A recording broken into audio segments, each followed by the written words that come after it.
Hello everyone, welcome back to this channel. I hope you're all fine and staying safe. My name is Harleen and today I'm going to create a video on total expenses in Canada.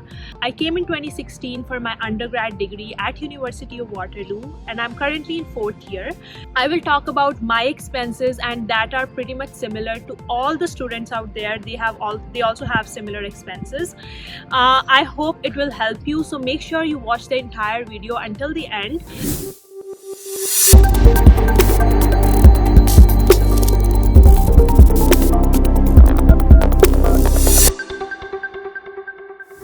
This video is created for Leap Scholar. Leap Scholar does provide free counseling session. Link is in the description box below, so make sure you sign up and take this advantage.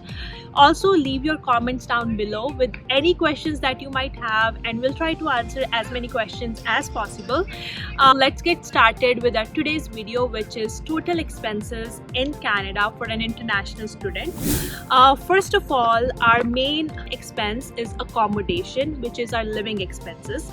So living expenses depend on whether you want to live on your own, like you don't want to share a room with anybody else, or if you share a room with somebody else. Prices are different. For example, if you live on your own, like you take a private room, it could cost you somewhere from $500 to $700 per month. And that varies on the location. Like if you're living in downtown Toronto, that could be little higher than it is in Brampton, Mississauga. So it depends on the location as well.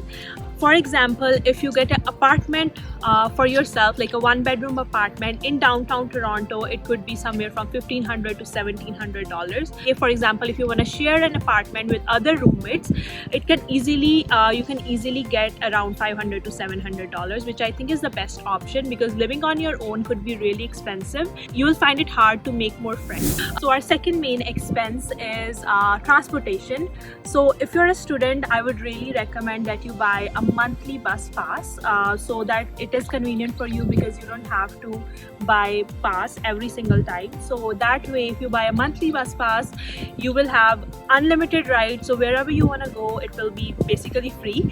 So monthly bus pass could cost you somewhere around $100 to $120 Canadian. Say for example in Toronto, it's $128 for an adult. So I would recommend you buy that, and that's another monthly expense. Third main expense, groceries. So groceries is also really dependent on whether you cook on your own at home or whether you purchase it from outside. Say for example, if you are planning to cook your own meal at home every single day, you can easily purchase grocery from $100 to $200 per month, like milk, eggs and bread. These kind of stuff is really cheap. I would say it's not expensive, and I would recommend that if you're a student, cook your own meal. That way you'll be saving a lot more money, because if you eat out just once, it can easily cost you $15 to $20. So I would suggest that you eat at home. So groceries is another main expense. Third main expense is our phone bill.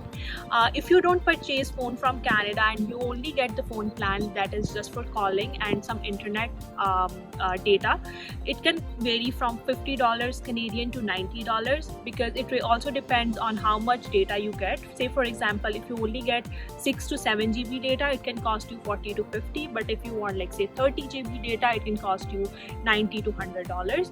So, and I would recommend, if you're planning to come here, don't purchase a new phone right away. Maybe save up some money and then purchase it a month later, or say 4 or 5 months later, and just pay the monthly plan, which is $50 to $90. Our fourth main expense could be for recreational purposes, which could be shopping, eating out, for movies or anything like that. That also depends on you, how much you want to spend. Say for example, if you want to eat out maybe once a week, and it could cost you $100 per month. But if you want to say save up that money, I think that's great if you want to save up that money. But like watching movies, something like that, that could be around $100 to $200, all up to you. You can definitely save that money. Next expense could be your books and supplies. For your supplies, that is stationery, I would recommend that you get stationery from India itself. And for books, I would recommend not to buy any books unless it's a mandatory, because all the books are available in the library. So go to library and use those books instead of buying your own books. A lot of resources are available online, so I would recommend do check it out before buying your own books. That way you can save a lot of money. One more expense that I want to cover in this video is regarding health. So some of you might have questions, what are the health expenses if you have to go to the doctor? What are the expenses for that? Well, our tuition fee, whether you are going to college or university, you will be enrolled in a health insurance plan that covers basic health issues. Like most of the medicines that are basic that you will need will be covered in that insurance plan. A dental will be covered, eyes will be covered, only basic. If you don't have any major health issues, you won't be facing that problem. You won't be paying any expenses for that. I hope I cleared it out. A few tips that I want to give to all the students out there. First, I would recommend that when you're coming here in Canada, get an accommodation where you have other roommates as well, because that way you won't feel homesick. You will be easily able to make a lot of friends. Second tip that I want to give is that when you are looking for an accommodation, make sure you check the place out before you sign the lease, because there is so much fraud going on. So make sure you do check the place. Third thing is, when you're getting a place, when you're renting a place, I would say get a place that has all the utilities covered. So basically Wi-Fi, gas, water, everything should be covered. Fourth thing is, I would recommend that you cook your own meal, because you will be saving so much money in that, and rather than spending money outside every single day, save money. Next tip is that buy a monthly bus plan. If you are planning to do a part-time job, if you're planning to do groceries and everything, you will also be saving a lot more money in that.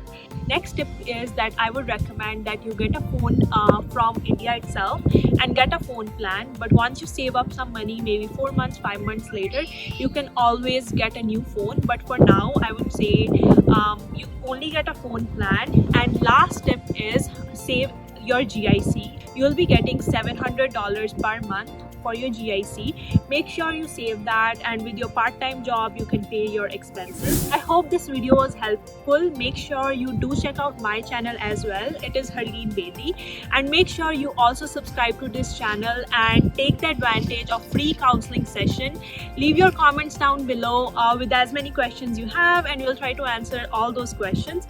I hope this video was helpful. If it was, give a thumbs up. We will be back with more such videos. Bye.